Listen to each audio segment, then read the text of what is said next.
Puji Tuhan, Bapak Ibu Saudara yang dikasihi Tuhan, bersyukur dan berterima kasih oleh karena anugerah Tuhan saya bisa berdiri di tempat ini kembali menyampaikan firman Tuhan, di mana Tuhan terus membawa setiap kita untuk lebih mengerti lagi, lebih memahami keadaan sekarang ini, untuk lebih mengerti lagi apa yang menjadi kehendak dan rencana Tuhan.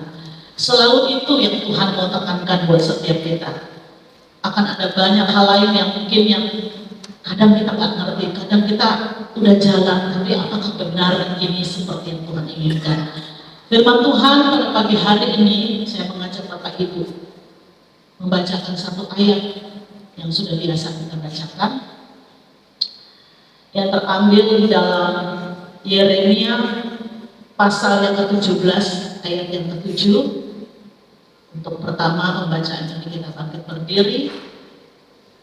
Yeremia 17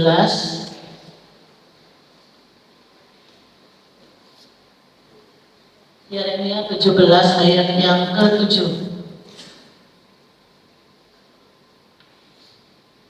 Yang sudah dapat katakan amin. Sudah ada contekannya di depan saudara. Tulisannya besar-besar, kelihatan ya saudara? Baik, sama-sama kita bacakan. 2, 3. Diberkatilah orang yang mengandalkan Tuhan, yang menaruh harapannya pada Tuhan. Amin. Puji Tuhan, silakan duduk.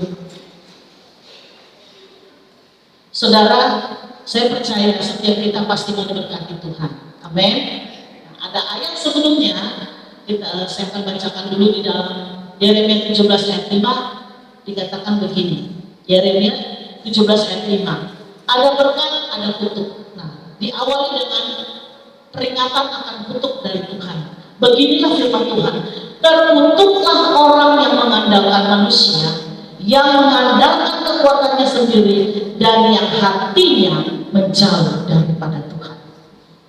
Lalu disambung di ayat 7. Diberkatilah orang yang mengandalkan Tuhan, yang menaruh harapannya pada Tuhan.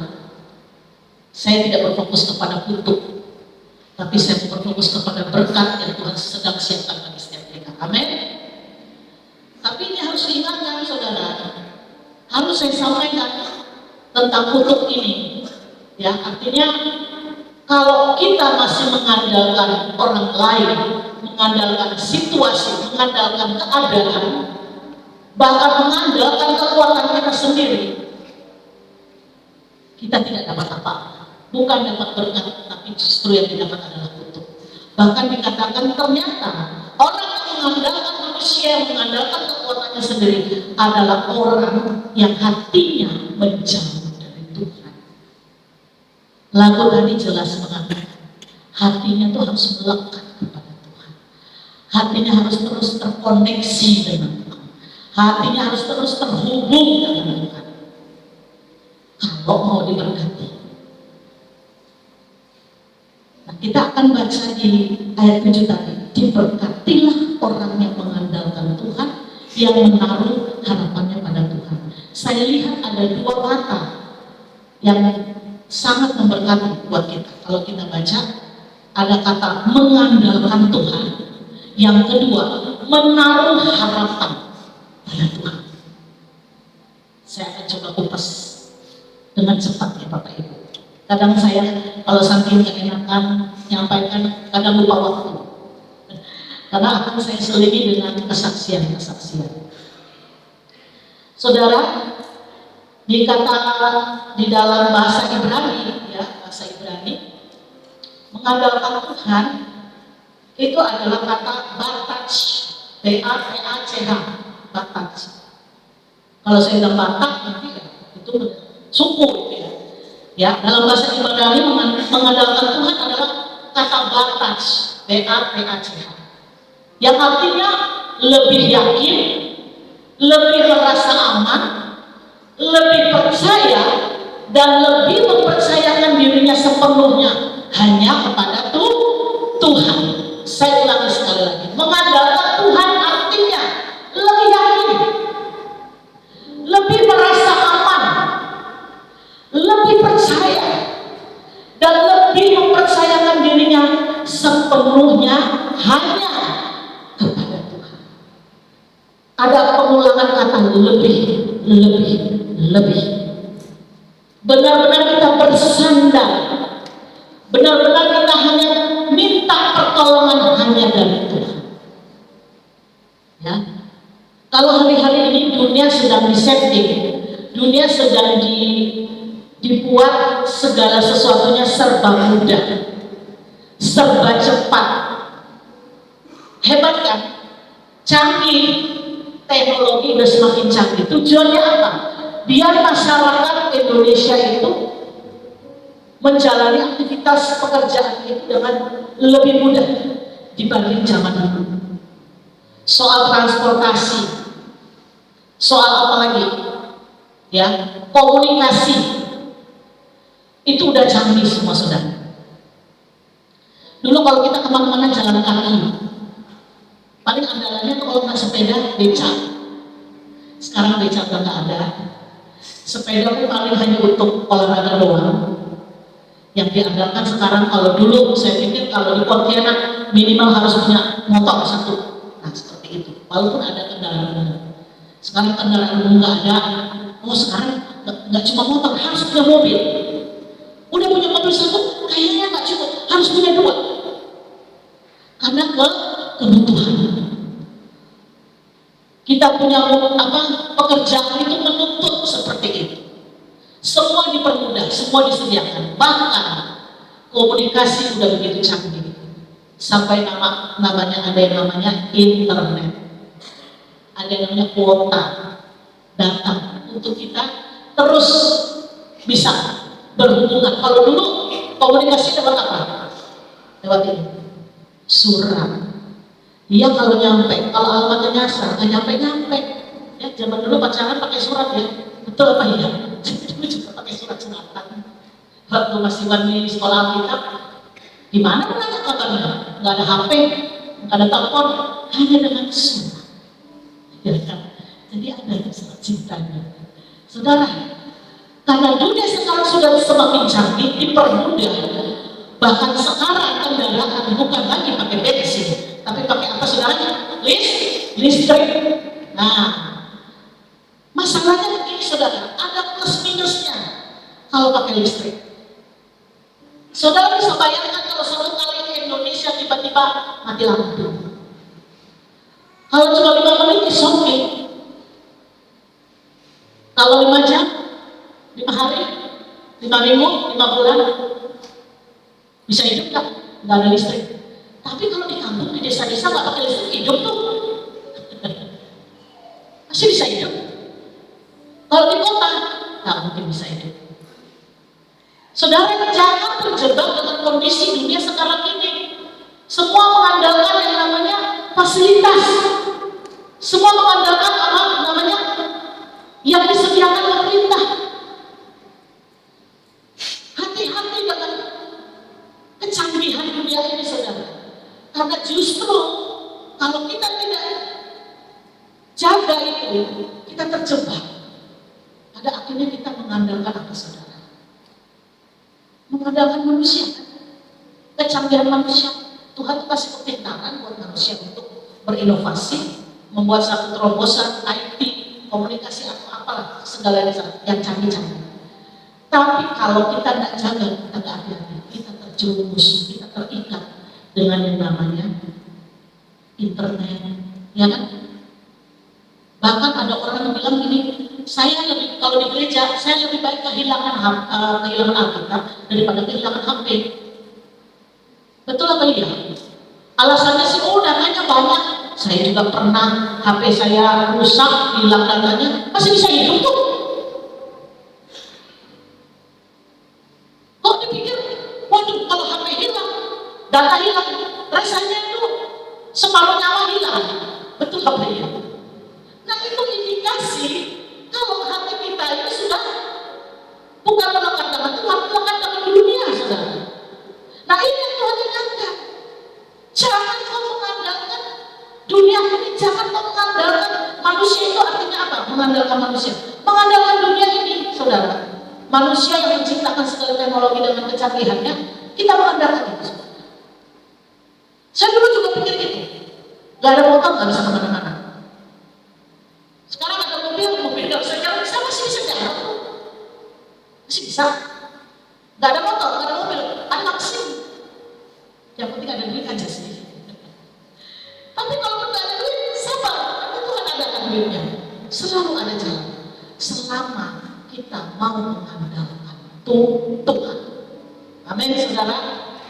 Karena Tuhan bilang kalau kita mengandalkan kekuatan kita, kita mengandalkan manusia, terkutuklah engkau. Tuh, keras loh saudara. Saya bilang, kok bukannya dapat berkat malah dapat kutuk. Hati-hati saudara. Apalagi yang hatinya menjauh dari Tuhan. Tuhan tidak menginginkan kita jauh dari Dia. Tuhan mau Dia selalu mencari kita untuk kita dekat sama Tuhan. Ingat sama Tuhan. Teman saya yang di Jakarta, dia pakai rumus saudara untuk dirinya sendiri. Dia bilang apa? Dikit-dikit ingat Tuhan, apa-apa cari Tuhan. Nah seperti itu saudara. Ada apa-apa cari Tuhan. Dikit-dikit ingat Tuhan. Saya juga dilatih saudara untuk benar-benar mengandalkan Tuhan. Ini kesaksian. Bulan lalu saya mau urus paspor. Saya urus paspor. Saya ngobrol dengan Ibu Nuri ya. Ngobrol gitu. Tahu dia, saya bilang, nih minggu depan saya mau urus paspor. Saya nggak ngerti ini kenapa, gimana caranya udah dikasih tahu dengan Pak Asif ya, ini caranya online. Aduh nggak ngerti loh, gimana ya caranya. Dan saya baru sadar ya ternyata paspor saya itu nama di KTP saya dengan di KK itu beda. Aduh ini pasti pusing lagi dan gitu. Akhirnya karena ngobrol, saya nggak cari pertolongan loh dengan manusia, tapi karena ngobrol, baru Ibu Nuri nawarkan itu ada admin saya, dia bisa ngurus paspor. Oh ya, tapi saya nggak serahkan maksud semua ke dia, saya juga bolak-balik ke kantor imigrasi saudara. Awalnya ke kantor ini dulu, sambil dulu urus dulu KTP, belum KTP. Pertama urus akte lahir sama kakak, ya urus dulu itu selesai, baru urus KTP. Selesai KTP, baru urus paspor. Puji Tuhan selesai. Saya nggak ngerti, kok bisa Tuhan kirim orang yang pakai jilbab, nggak kenal, cuma dikenalin itu selesai urusannya. Nah, itulah. Kalau kita nggak kenal Tuhan, ada aja pertolongan dari Tuhan. Berikutnya saya selesaikan apa lagi? Urus pajak motor. Saya dapat informasi dari mana? Ibu Adis, kerja di Bank Kalbar kan. Wah ada pemutihan. Biasa saya nunggu pemutihan saudara. Karena nggak pernah denda sampai Desember ini. Saya tanya informasi, saya pergi ke museum. Wah karena saya nggak bayar berapa tahun? 2 tahun kan 3 tahun gitu.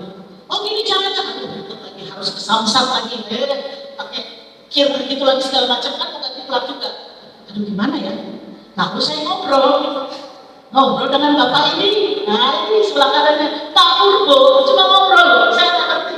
Tahu-tahu dia menawarkan, udah tante sini serahkan sama saya aja. Sekarang platnya udah ganti, ya, tinggal BPKB ya Pak Ibu. Pertolongan Tuhan itu datang tepat pada waktunya saudara. Amin. Jangan andalkan manusia, jangan andalkan kekuatanmu. Semua Tuhan bisa selesaikan. Saya juga dulu gitu saudara, waktu itu baru punya anak 1. Jemaat di sini ada Dr. Widi namanya. Wah, Dr. Widi itu andalan kami. Anak-anak sedikit, tak Dr. Widi. Anak-anak sedikit, tak Dr. Widi. Lama-lama saya pikir sendiri, kok kalau batuk, kalau sakit ingatnya Dr. Widi ya? Kok nggak ingat Tuhan gitu loh? Kok bukan Tuhan duluan yang dicari? Beneran, saya disadarkan Tuhan, Paulus sebenarnya. Sampai akhirnya Yosua itu baru punya Yosua waktu itu. Yosua kan sempat demam berdarah juga waktu itu, baru umur setahun. Jadi panas naik turun gitu. Sampai satu kali ketika dia mulai panas, saya nggak tahu dokter lagi. Saya nggak cari obat, saya nggak perlu ke apotek, saya nggak perlu bawa rumah sakit. Saya doakan dulu anak itu, tumpang tangan anak ini dalam nama Yesus. Bilur Yesus, darah Yesus menyembuhkan. Turun panasnya saudara. Lalu apa setelah itu saya nggak kasih obat, saya kasih obatnya alami. Pakai minyak apa? Minyak goreng kan? Sama apa? Bawang merah. Udah, gosokin aja. Pokoknya dilipat-lipatan badan. 1 jam kemudian turun panasnya. Sembuh. Kan itu. Gak perlu kita cari-cari. Kalau sakit, ingat dokter, ingat apotek, ingat rumah sakit, ingat IGD. Kita terikat seperti itu, saudara. Saya begitu tahu kebenaran ini bahwa Tuhan Yesus sangat menyembuhkan saya. Dengan bilur-bilurnya, dengan darahnya, dia sudah selesaikan di kayu salib. Saya proklamasikan terakhir saya ke rumah sakit di Antonius. Saya deklarasikan di rumah sakit, saya bilang, ini terakhir kalinya saya masuk rumah sakit. Saya masuk rumah sakit hanya untuk besuk orang sakit dan doakan orang sakit. Udah, itu aja. Amin. Puji Tuhan sampai hari ini. Jangan sampai lagi saya masuk rumah sakit sampai dirawat. Nah, itu tergantung bagaimana kita memperkatakan firman, mengandalkan Tuhan di dalam segala hal. Ingat juga murid Yesus. Siapa itu? Petrus dan kawan-kawannya. Ya kan? Mereka ini murid Yesus, kebanyakan mereka itu nelayan. Mereka bukan nelayan ecek-ecek, saudara. Mereka nelayan profesional yang sudah berpengalaman bertahun-tahun. Namun ketika ada ribut, kalau nelayan itu, kalau dia ini kan di danau ya, di danau.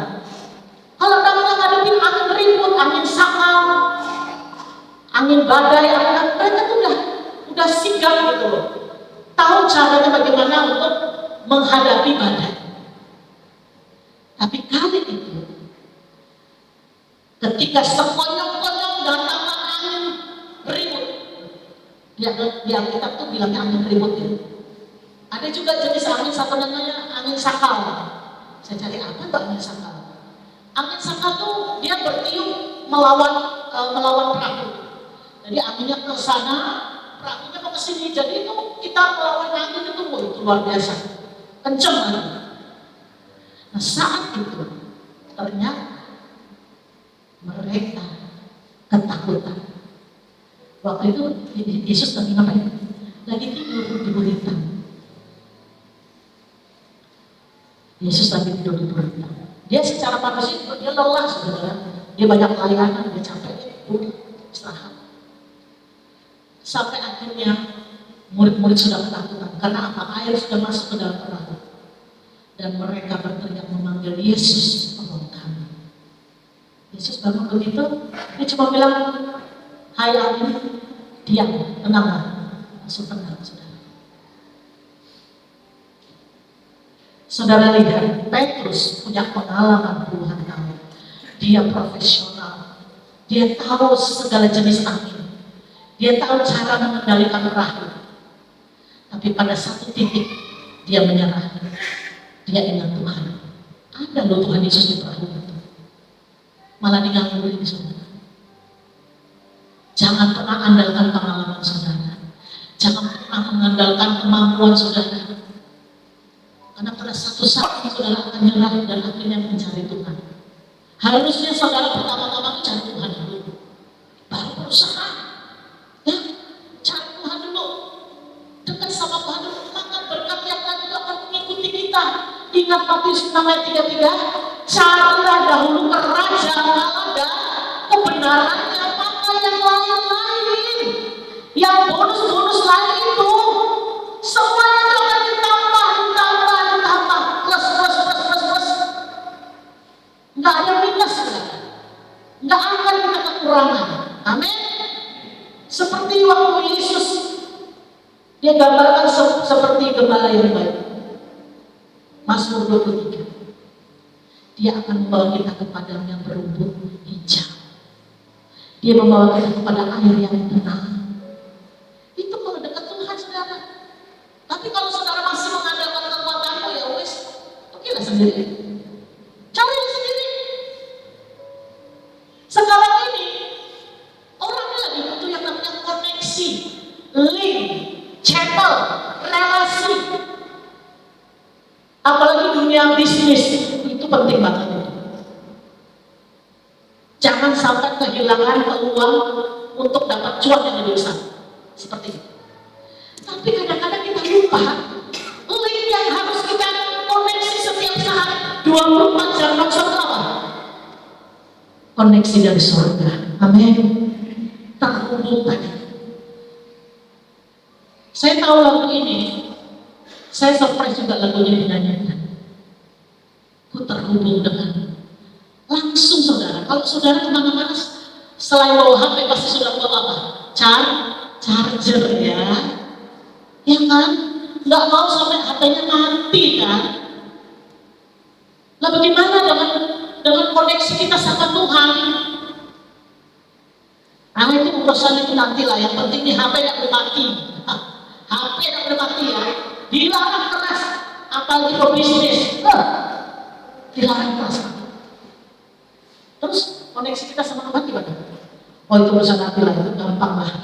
Itu sih bisa nanti-nanti. Ya kan?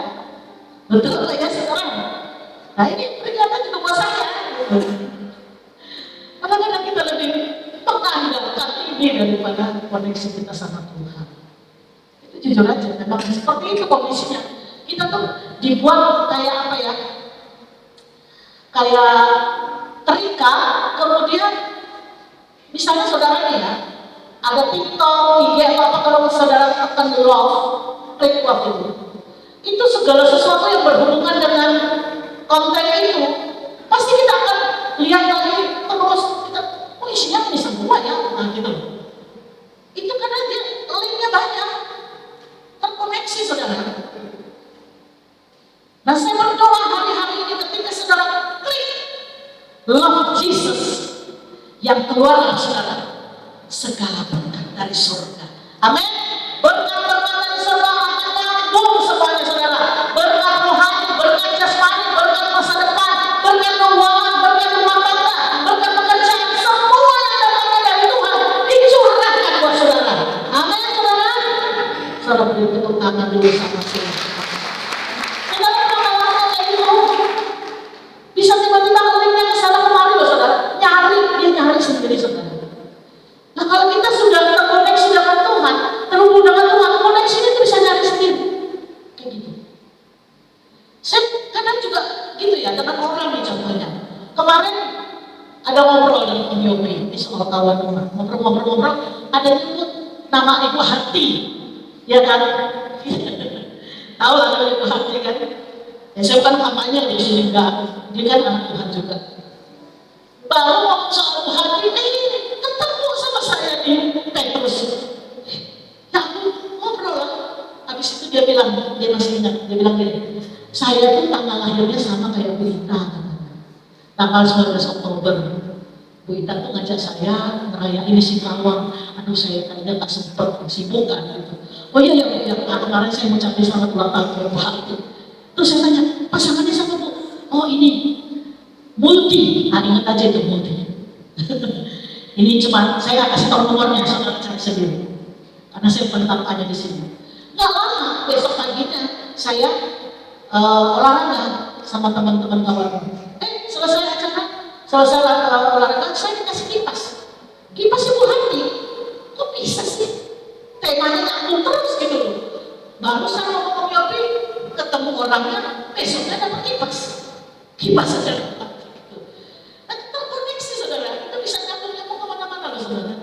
Kita nggak pernah nyari gitu. Maksud saya apa? Kalau kita terkoneksi dengan Tuhan, terkoneksi dengan surga, itu nanti surga yang akan cari link kita. Amin. Linknya itu bisa nyambung kemana-mana. Datangnya dari Tuhan, datangnya dari surga. Ya, itu yang saya alami. Wah, luar biasa. Nah, saudara, di ayat ini dikatakan. Di ayat 7 tadi, saya kembali ke ayat 7 tadi. Ternyata orang yang mengandalkan Tuhan, ada satu kata lagi yang saya mau kupas hari ini. Yang menaruh harapan, hope, harapan. Setiap orang tua punya harapan besar bagi anak-anaknya. Yang setuju katakan amin. Betul kan? Punya orang tua tuh punya harapan besar buat anaknya. Saya coba pancing akhir bulan lalu saya melayani di remaja. Saya tantang anak-anak remaja. Siapa yang kelas 3 SMA? Ada yang mau kuliah di luar negeri? Oh ada, banyak. Banyak.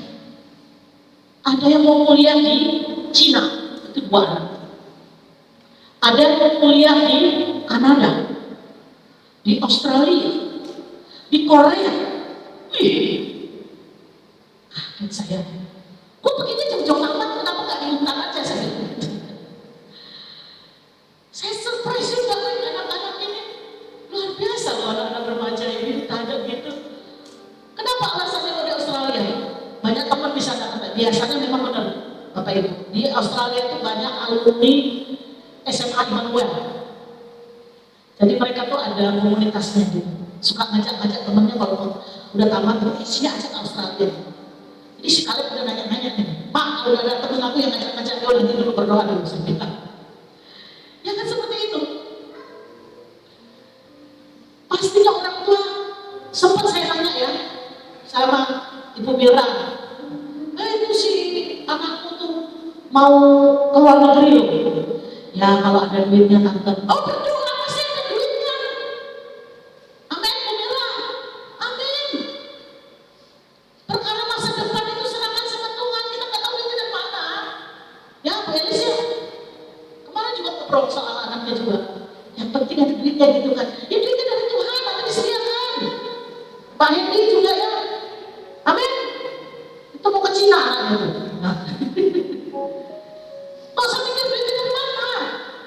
Yang penting harapan kita tuh kita tahu sama Tuhan. Harapan terbesar kita tuh sama Tuhan buat anak kita. Nah itu tergantung siapa? Iman kita orang tua. Karena dia masih tanggung jawab kita sebagai orang tua. Jadi selain kita latih anak kita, orang tuanya juga harus punya iman yang besar. Saudara. Harapan kita, saya bacakan satu ayat yang luar biasa. Roma 12, Roma 15. Kita buka ya ayat ini. Roma 15 ayat 13.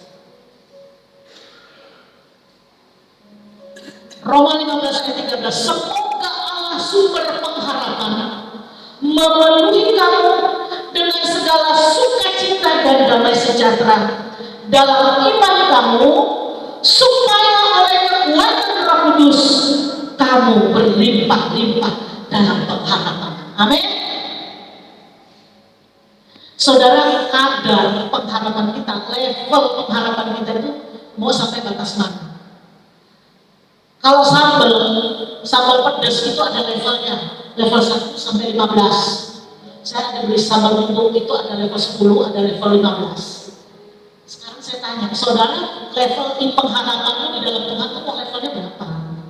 Itu tergantung levelnya loh saudara. Kalau pengharapannya ya biasa aja lah, habis sekolah ya kuliah kerja ya udah, ya cukuplah di sini aja misalnya gitu ya, udah segitu aja levelnya. Tapi kalau saudara naikkan level pengharapan saudara akan dapat yang lebih besar lagi. Amin. Itu tergantung level pengharapan saudara. Sama biasa-biasa aja, nggak boleh saudara. Jadi anak Tuhan harus luar biasa. Karena kita punya Tuhan apa? Luar biasa. Standar kita tuh tinggi loh saudara. Karena kita mengikuti karakternya Tuhan Yesus. Dia Allah yang luar biasa. Dia Allah yang dahsyat. Jadi saya mau ingatkan di ayat ini, biarlah oleh kekuatan Roh Kudus kamu berlimpah-limpah dalam pengharapan. Amin. Saya juga sering ngobrol dengan Ibu Anta, 2 anaknya kuliah di Jakarta dan di Surabaya. Yang Surabaya udah S2. Iya. Pasti punya harapan besar buat anak-anaknya. Demikian juga gembala hamba Tuhan punya harapan besar bagi jemaatnya, bagi saudara-saudara untuk mendapatkan berkat-berkat yang berlimpahan, pengharapan yang tidak mengecewakan. Kalau saudara berharap hanya kepada pasanganmu, pekerjaanmu, uangmu, hartamu, halo saya kasih tahu, itu sementara, itu bisa hilang saudara. Manusia juga kan sebentar. Mau sampai kapan kita mengandalkan pasangan kita, uang, anak kita? Saya berdoa saudara, di masa tua saya nggak mau mengandalkan anak saya. Ada mungkin beberapa orang tua, oh nanti kalau tua, tenang aja ada anak saya yang hidupin saya. Saya nggak mau berpikir seperti itu. Kalau memang saya punya uang, saya punya berkat, saya mau menghidupi diri saya sendiri lewat berkat yang saya dapat. Ya kan? Jangan dijadikan anak itu beban untuk hidupi masa tua kita, saudara. Kalau memang kita punya simpanan, kita punya uang, ya kita pakai untuk masa tua kita. Seperti itu, saudara. Satu lagi kesaksian anak saya si Kaleb. Jujur, pemasukan saya selama ini sebagian besar saya kirim ke dia. Tapi makin kesini, tapi setiap kali saya tanya, gimana Leb? Masih aman? Aman. Tak pernah dia bilang kurang, tak pernah dia bilang udah habis, juga pernah. Saya baru ternyata dia sudah mulai nabung. Dari apa saudara? Dari hasilnya juara-juara nyanyi, nabung. Saudara tahu nggak? Anak saya udah 2 tahun kuliah, sampai hari ini aja laptop aja nggak punya, nggak punya laptop punya. iPad juga dia nggak punya. Dia hanya punya HP yang dia beli waktu SMP kelas 2 atau kelas 3. Itu iPhone harga 10 juta. Itu dari uang dia sendiri.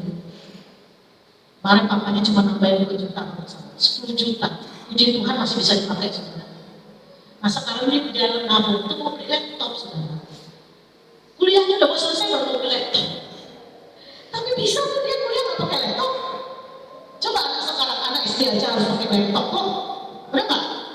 Tapi anak saya kuliah nggak pakai laptop bisa hidup? Bisa tuh dia kuliah.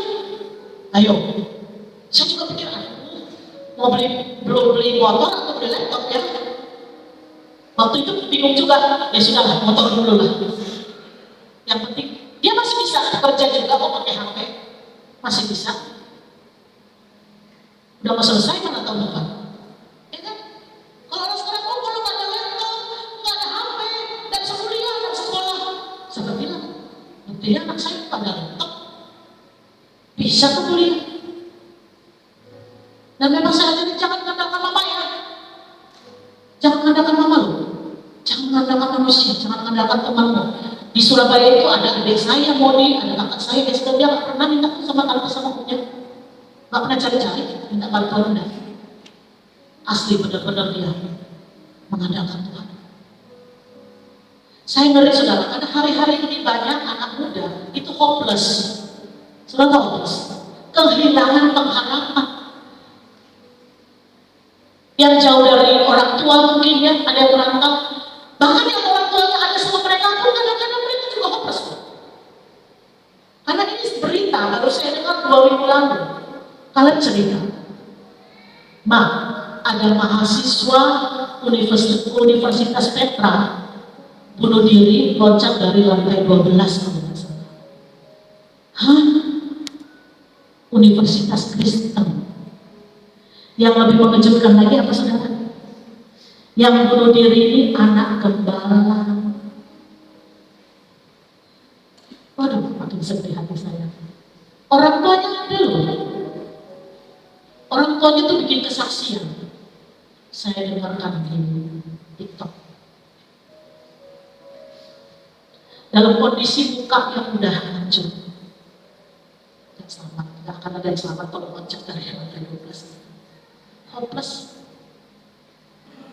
Gak tahu lagi ada masalah mau cerita dengan siapa. Baru berita ini saya share di grup pengurus sekolah minggu.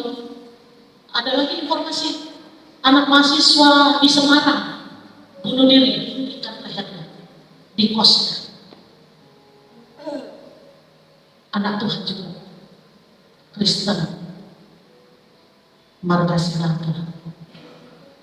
Ternyata dapat informasi dia alumni anak SMP SMA Immanuel. Saya langsung tanya Kaleb sama Moses karena umurnya masih 22 atau 21. Moses bilang, iya Ma, itu temanku. Hah? Temanku kan? Iya Ma, ya Tuhan. Rupanya selidik masih keluarga juga dapat Cipto Silaga. Di waktu yang berdekatan, saudara, cuma selisih 1 bulan, 2 mahasiswa anak Tuhan hopeless, kehilangan pengharapan, mengambil jalan pintas, bunuh diri. Ngeri kan, saudara? Itu sebabnya saya hari-hari ini juga diberi hati untuk melayani anak remaja. Karena anak saya di dalam fase seperti ini, anak saya juga, pemuda ini juga kan lagi fase dalam persimpangan jalan. Karena mereka bercerita atau mau ngomong gak tahu kemana, saudara. Gak cukup mungkin orang tua mau ngomong, bingung juga kan. Saya berdoa buat orang tua, jadikanlah kita sebagai orang tua itu tempat pertama untuk mereka bercerita. Dari 3 anak saya yang paling pendiam itu Yosua memang. Dia suka diam, saya tak tanya-tanya. Ngomong lama segini-gini, diam. Nanti lagi sibuk, dia lagi bikin skripsi. Lagi banyak ngetik-ngetik, saudara. Kalau Kaleb, hampir tiap hari ngobrol. Moses juga gitu, tanpa saya tanya kalau ada kejadian apa, dia pasti cari saya ngobrol. Saya takut, saudara. Karena ini korbannya anak imbalan, anak hamba Tuhan. Ngeri, saudara, kalau kita udah hilang pengharapan. Makanya saya tekankan di sini, kita butuh pengharapan di dalam Tuhan. Roh Kudus adalah kekuatan untuk kita mengalami pengharapan yang berlimpah-limpah. Jangan sampai kehilangan pengharapan, saudara. Kalau ada pasien di rumah sakit, kalau dokter sudah bilang sudah tidak punya harapan, kira-kira saudara gimana? Kan pikirnya gimana? Oh, berarti saya tinggal tunggu mati. Gak punya harapan lagi. Saya mau ingatkan saudara, tetaplah taruh pengharapanmu itu di dalam Tuhan. Jangan kau taruh pengharapanmu itu dengan pasangan, dengan keuangan, dengan kekayaanmu, dengan anakmu, dengan pekerjaan, dengan asuransimu mungkin. Silakan saudara punya asuransi, punya tabungan, punya simpanan. Tapi sekali lagi, mari kita arahkan pengharapan kita hanya kepada Tuhan. Sebab apa, saudara? Pengharapan di dalam Tuhan itu gak pernah mengecewakan.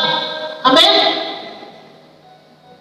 Satu ayat terakhir di dalam Roma untuk kita melihat bagaimana pengharapan di dalam Tuhan.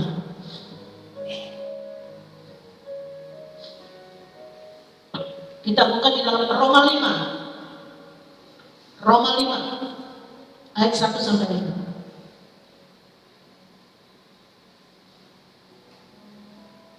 Penekanannya juga ayat 4 dan 5. Saya bacakan dari atas saja ya. Hasil pembenaran. Sebab itu kita yang dibenarkan karena iman, kita hidup dalam damai sejahtera dengan Allah oleh karena Tuhan kita Yesus Kristus. Oleh Dia kita juga beroleh jalan masuk oleh iman kepada kasih karunia ini. Di dalam kasih karunia ini kita berdiri dan kita bermegah dalam pengharapan akan menerima kemuliaan Allah. Dan bukan hanya itu saja, kita malah bermegah juga dalam kesengsaraan kita, karena kita tahu, nah ini mulai dari sini saudara, bahwa kesengsaraan itu menimbulkan ketekunan, dan ketekunan menimbulkan tahan uji, dan tahan uji menimbulkan pengharapan. Ayat 5, dan pengharapan tidak mengecewakan, karena kasih Allah telah dicurahkan di dalam hati kita oleh Roh Kudus yang telah dikaruniakan kepada kita. Amin. Tetap ada step-step, langkah-langkah kita mengalami yang namanya kesengsaraan, penderitaan. Saudara lihat, tapi endingnya pengharapan yang tidak mengecewakan. Amin.